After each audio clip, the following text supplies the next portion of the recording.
We are the focal line. Can you hear me? Turn it up. Can you hear the sound? We are the focal line. Yeah, we do it for the love and we spread it around. All right, folks, we're back with another segment. We're going to be talking about Elmiene on R&B Money. I don't know if any of y'all seen that. I saw it. I absolutely loved it. I geeked out hardcore. It's a great episode. So R&B Money, which is Tank and Jay Valentine's podcast. If you don't know about it, I don't know what rock you're living under. It's a great podcast. And they had Elmiene on there. And I was geeking out. Did y'all see the episode? And any of y'all listening out there, let us know in the comment what you thought about it. Flip, go ahead. What do you think? And I want to shout out that's a fellow big brother. You know what I'm saying? And we do it on a high level. Don't let the size fool you in any kind of way. We part of the big guy crew. And that brother is super talented. He was geeking out. The way he was geeking out reminds me of a conversation with your R&B boys back in the day when y'all would just dive into albums or singles or songs or performances. It felt like I was in the room with one of my close friends watching that episode. The dude, and to be honest with you, he's from UK. So, I didn't think they were on it like that. I'm thinking, the things he were mentioning, the artists he were mentioning, those were our local favorite, hood favorites, Black Twitter, quote unquote, favorites. Like, they weren't really, world renowned artists. Mm-hmm. And when he was mentioning them, I was like, yo, this dude, he was giving me New Yorker. Real talk. Right. I was very impressed with his history and his knowledge of the R&B game. And when I think about it, it's why I actually like his sound and his music. Like, there's a familiarity there that when he was mentioning artists, I'm like, this is why. He's a student. This is why. And he's only 24 years old. So it's extra. It's extra because he was digging from a different place. So it's very rare to see that. Kev, what are your thoughts? Did you see it? Yeah, I saw most of it. To piggyback off of Flip. Overall, I just loved the energy of the interview. Like him and Tank had a very nice synergy that like they both had a mutual respect for each other. Definitely had a bromance. Yeah, had a bromance, and to have an artist that young, that keen into the craft was very refreshing. Because a lot of artists, I think today, especially that young, they really didn't get that message. We wasn't around as the big brothers at the time to really give it to them because the industry changed. So for him to take his own personal time to go and dig in those crates to find those songs, to find those B cuts. And the funny thing is to me, that's regular. But when you really think about it, like Flip was just saying, had me think about it in the grand scheme of things, those are like B cuts / albums. Like, who really know about East Town, B cut songs, You may know Knock in the Boots. You might know Knock in the Boots, but are you going to know Emotions? Are you going to know the song that's actually on the album? Are you really going to go in the crates and listen to, let me think of another artist, like As Yet? Are you really going to dig in the crates of As Yet and listen to those songs? How you talked about how you put out April Showers on the B-side of Drew Hill's first album. Like, to us, this is our childhood. This is our memories. This is like core memories. But at 24 years old, to go back, that's like us going back and listening to beat cuts of the Temptations. Mm-hmm. You know what I'm saying? Or the Delphinos, the Stylistics, or Blue Magic, or the Whispers, and saying, yeah, I remember this song. And you're speaking to me right now, listening to that. But that's what I did. Like I grew up. I did too, but to see him do it is a rare feat. Or to see that from a young artist. Considering where he's from, yeah. And considering where he's from the UK, it's like, yo, what are you on? Who you around? Like, what souls stepped into your body and to make you want to even explore that? But it just show you the power of good music. And you should never get it. I'm saying, I'm going to take a little left here, but for all you older artists out there who still love music, don't give up. Or you never know who you touching and who's listening, because you be touching a 24-year-old UK artist who's like, I love you. And I know sometimes, life makes you feel like I got bills, I got stress, I got family, I'm older. But music is universal. It has no age, it has no time. It's just a vibe, it's an energy, and just do your thing. Do your thing. You're making me think about what he made me think about watching the interview. That whole daisy chain effect of artists, going down the rabbit hole of other artists and other artists. Like when he mentioned Dino, from H-Town. I Mhm. was like, I did like, how do What?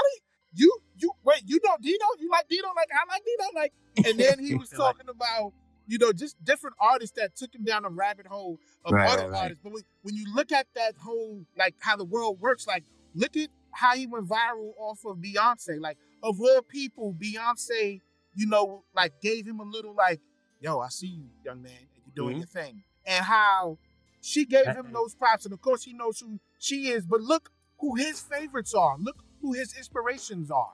People that, never really blew up big, but yet they influenced him. So when he said who his favorite artist was, again, I felt like this dude was in the room with me. When he mentioned Stokely, when he mentioned Dino, those names that he would mention, I'm like, Stokely? I'm like, this. Yeah, man. I feel like this dude is part of my clique. And then Like, the way Stokely is up there with the Yes. top singers, but if we would have mentioned them in a room full of, like, people from all over the world, I'd be like, who? I don't Right. know that person. Yeah. Donny Hathaway, they're gonna know Donny Hathaway. They're gonna know Luther. But Stokely and Dino, come on now, like man. those are his singers, bro. Like no wonder, Oh, yes. man. And your voice is beautiful. Man, So the only thing condition, about that crazy. was the thing that was crazy about that though was just like, okay, there's many things about it, but since we're talking about the geeking out side of things, so like I know that they're his influences, but do y'all hear those influences in the way he's singing? Because to be honest with you, I can see Stokely. I don't see the Dino like inflections that because Dino's a very so if y'all don't know, Dino was the lead singer of H-Town. H-Town was somebody rocking knocking the boots. I feel so good when I'm near you. Like the way he like does those pronunciations. Dino used to I don't chew hear that.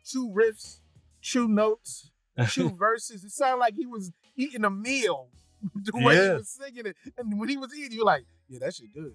Yeah. That's that country. That's that. Yeah. See, from Houston, Yeah, that's that that's so- country twang.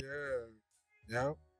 But I don't hear that in Elmiene's singing style. So like do you think it's possible you can get like influenced by a singer but not really like take in their style? Maybe there's certain aspects of Dino's singing. Swag, confidence, breathing techniques, delivery. There's so many, you don't know, because I have the voice that I have. So I could never do some things that certain artists do, Mhm, but I could definitely take confidence. I could definitely take swag. I could definitely take riff patterns. I Yeah, don't necessarily have to sound like you, but you could teach me how to do something that I could do with my voice. You know what I'm saying? It's a lot of things. And you got to remember, the artist he was mentioning, he was kind of piecing together Voltron. I know I just aged myself out, but, a Power Ranger. Or, when they got the No, arms R&B and- Money. R&B Money's one of the segments is what's your R&B Voltron. So it ain't too old. Yeah. Yeah, so like you're putting things together, and his voice kind of like makes me think that, like, because I definitely hear Stevie. I definitely hear Stevie. Mhm. Yeah. Right. I definitely hear a little bit of Babyface. You know what I'm saying? You asked me Dino, I definitely would have heard Dino, but I definitely would have heard Stokely. Stokely, Yeah, absolutely. Yeah, I could definitely hear Stokely. Like for me, like one of my influential singers that I don't sing like specifically, but there's certain techniques that I picked up from was Fred Hammond. Fred Hammond's one of my top 5 like influential singers, and I don't sing like him, but there's certain things in the way he carries his voice like that I do. Like so, the influence is there. It's not something that so I'm actually contradicting myself and saying like, is it possible that he was influenced by Dino, but you don't actually hear it?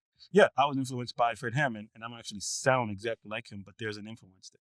But yeah, that's when they mentioned his top 5 too, I started to go over my list, and my list always is interchangeable. But there's certain people that never come off my list. Phil Perry is in my top 5. Like when he said Stokely, I felt like he said Phil Perry. It was like, oh, Stokely is in my top 5. You know what I'm saying? So there's always this like artist you don't expect people to mention because they're your cup of tea. They do something for you. And when he mentioned Stokely, I was just like, this is my friend. We hang out. Yeah. We do harmonies together. Yeah, I it think felt university- like when I first met y'all, like when I first Yeah. met y'all and we start geeking out. That's what that conversation flowed like. So like I absolutely like loved it, and then it went into it. And what's dope is just like Jay Valentine is also like a fan. Like you just saw like Jay Valentine was geeking out on the conversation, geeking out on the songs. Whenever he broke into a song, like they were just like, yo, like this is love his voice. When he started singing the verses for like What Kind of Man Would I Be with Stokely, I was like, oh, this is gold. You know, that was like a great episode. They started the episode talking about how, because they were being loud, like Tank was being loud, and he says like, how do you do that without blowing out your voice? And then Tank was like you train it that way. And he said like, I scratch I scrape my voice. And I'm like, what do you mean by that? But it was an interesting conversation because it's just like, you got to just train yourself up. Some people try to avoid using their voice. Like Michael Jackson spoke in a high tone on purpose to try to reduce his voice getting, hoarse. But like Tank said that he scraped his voice on purpose to get better than like that. And it's like a church thing.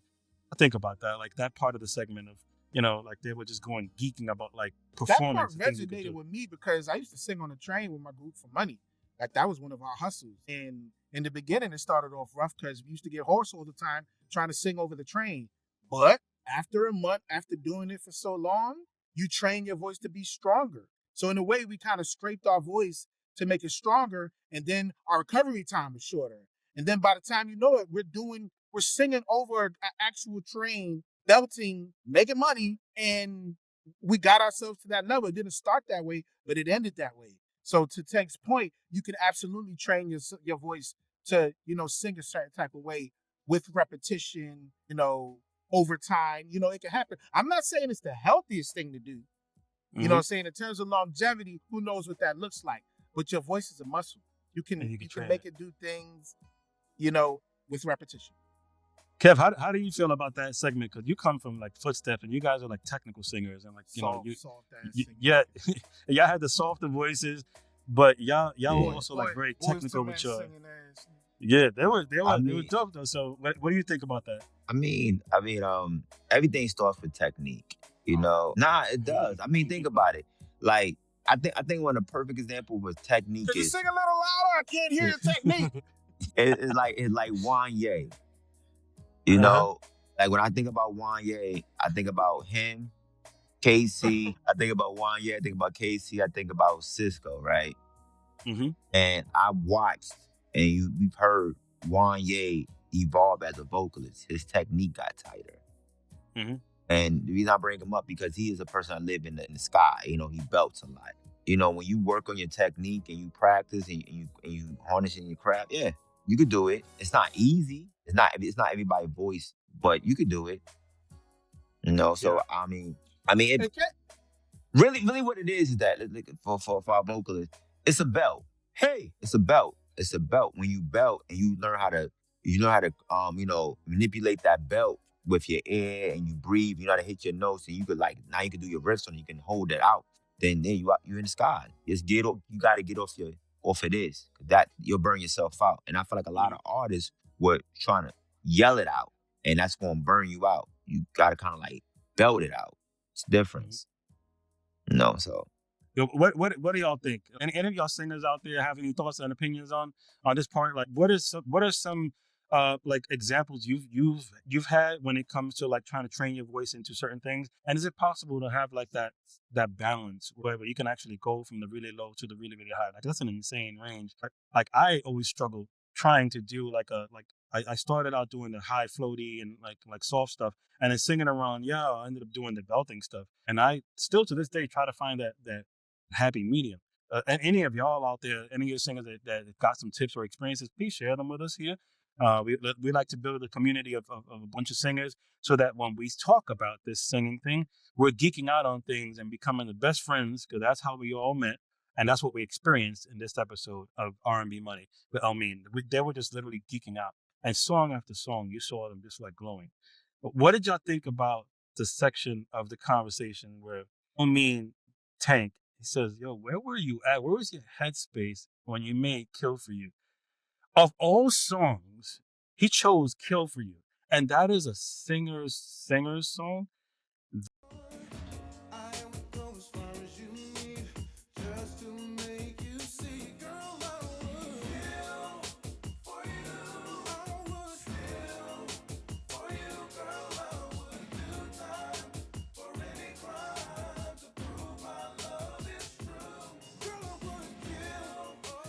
Song wasn't a single. It wasn't like in my eyes. I didn't see it as a huge hit.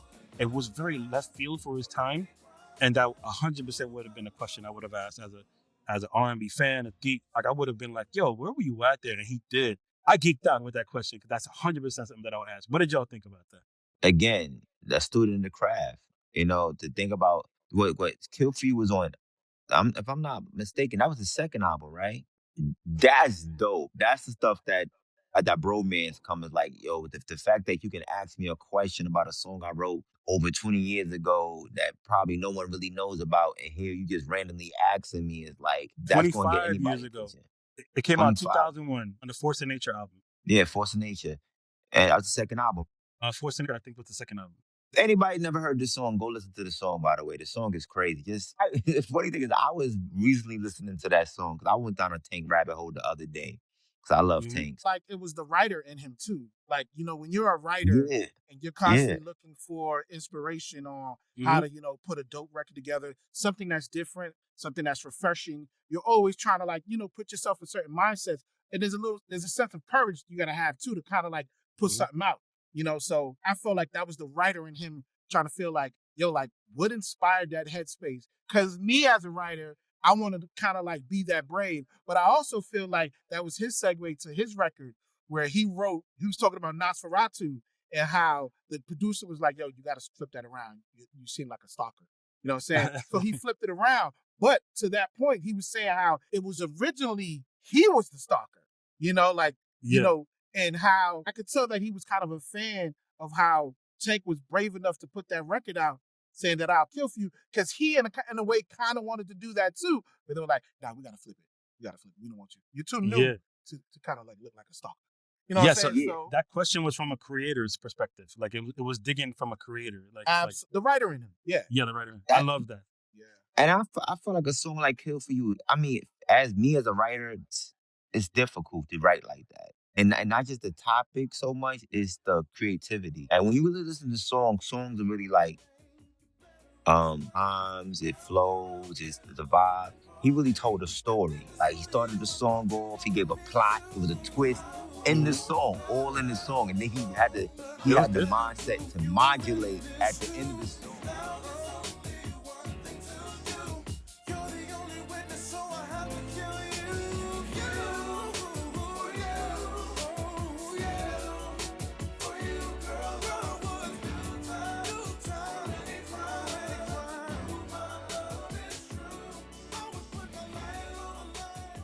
The dramatic feel to Kill For You is like, yo, who's thinking about all that? Like, that's a lot of time and technique and preparation. So to write like that is genius at work. And like, you can actually see like you can visualize the song, And I don't know how a lot of singers have songs like that. We have great songs, but a song that tells a story like that is crazy. Yeah. And maybe it also put me in a mindset that he's real similar to Lefty in the sense where he's like this vocal forensic biologist where they dig deep down into the core and they take it apart and they spread it out and they're looking at the intricate parts that make up, like, you could tell he cares about stuff like that. Like, I want to know. And to me, when I was watching the episode, I was like, I know Lefty's having a great time with this because he's going in just as deep as Lefty goes in. Right. Like, you'll see it in our newer episodes to come. Lefty's going to like take apart and he's going to like dissect it.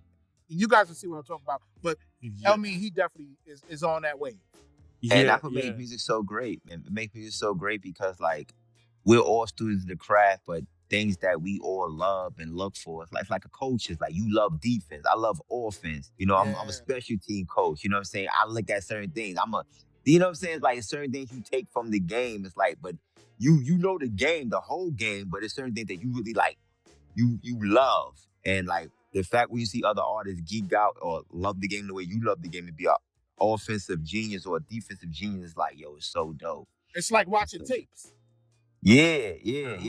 Because like what I listen for music, like I said, like me and Lefty, our brain works differently in that way. Like what I listen for when I listen to music, and to kind of go back, we said, do you get the style from him? Like he listens to all of these older artists, is the fact that like when you say, do you sound like it? I'm looking for a feeling.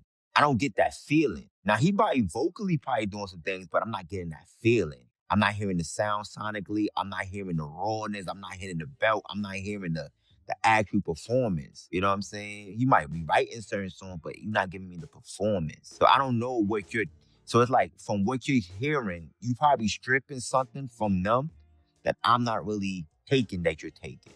You're listening to Right. something else. You know what Are I'm you saying in general, or are you specifically talking about Elmiene? Elmiene, but a lot of artists. You know what I'm saying? For example, you might take Wanye riff pattern, right? I might, but I'm not listening to that. I'm saying I like his placement. You know what I'm saying? Yeah. So like, so you say, oh, he's riffing like Wanye, but like, I don't hear it. But if you still give me his placement, oh, I can hear you like Wanye, like you hearing it. Or vice versa. I listen to Wanye riffs, you listen to his placement, and now I'm like, oh yeah, you don't sound like Wanye. But you probably do because you're taking something else from him that I'm not thinking about. You know what I'm Yeah, saying? I like, for me, like when it comes to like, I'll take like Wanye's like his preciseness of his riffs, but then I'll mix in the placement of the way like Cisco and Jazz would do their placements for their riff. For the riffs on their outros of their songs, I'll find myself mixing those because I've been influenced by both, right? So, But you yeah. know what Wanya does well that I love, and I feel like, and he does it well, and Little G does it well. They know how to cry at the right moment. Yes. They know they. It's like they know exactly where to hit it. Like it's like climax right there. Boom. It's like precision punch. Bam. Got me. Mm-hmm. He got me. You Yep. know, Yep. they don't just, even with all the great stuff he does, Stokely does it well too. They just know how to cry when you're supposed to cry. You'd be surprised a lot of artists are not good with that. They'll just do riffs and runs or just do ad-libs, but do you know how to hit it in that spot that's going to make me remember it? Yo, Stokely's on a totally different level.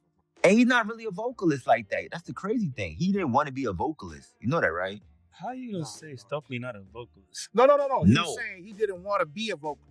Like, he was the drummer. He was the drummer. They needed a lead singer. And they're like, yo, Stokely, do it. He's like, I don't want to be the lead. He didn't want to sing. It was like Prince was like, I'm the lead. This is my band. I'm going to do my thing. Nah, he was like, I'm just want to be part of the band. It was like, nah, that's we need a a lead story as singer. old as time. That's a story as old as time. The most talented just doesn't want the limelight. Like, how? You know? Yeah, that's true. That's true. I mean, look at Tank. Tank was just like, he sang, but he's drums.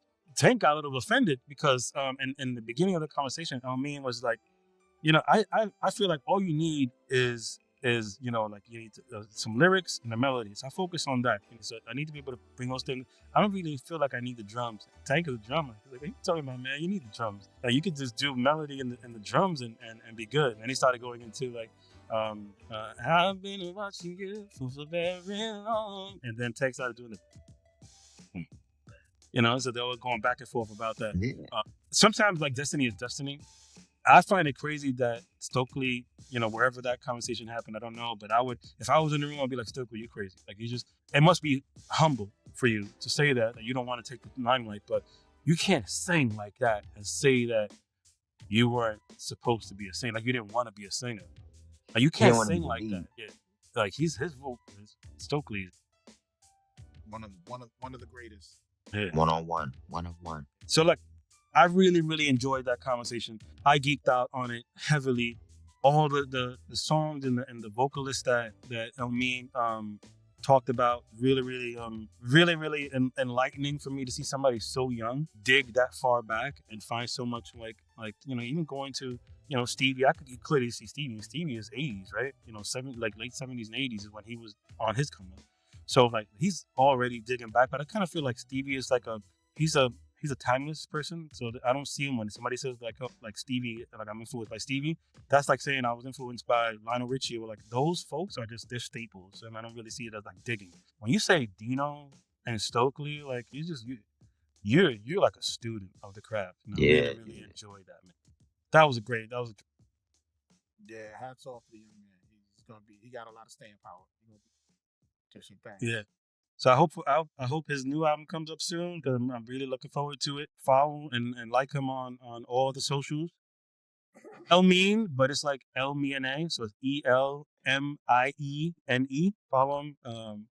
Follow, and subscribe us here, Channel VLR. That'll be our conversation for this segment, and we'll be back with you guys on the next one. And if Thank you you so much need for any that. background singers, holla at your boys, man. We still got it. And I'm part of the big committee, so we're supposed to support each other. Man, just I take you to Noble. Let us singers pick your brain, because that was the really fun and entertaining. You be one of the you're already like one of the fellas. That conversation was like watching us. It was awesome. It was great. So thank you so much for that. Like, comment, subscribe. Let us know your thoughts about our conversation, about that episode, and anything you feel like sharing with us. Channel VLR, for singers, by singers. We're here to connect the world through the love of music and also to help. This is really important. I think y'all need to understand. Channel VLR ultimately really hopes to help you find your balance in your world using your gift. You're all gifted. You're all beautiful. We are the vocal line. Can you hear me? Turn it up. Can you hear the sound? We are the vocal line. Yeah, we do it for the love and we spread it around.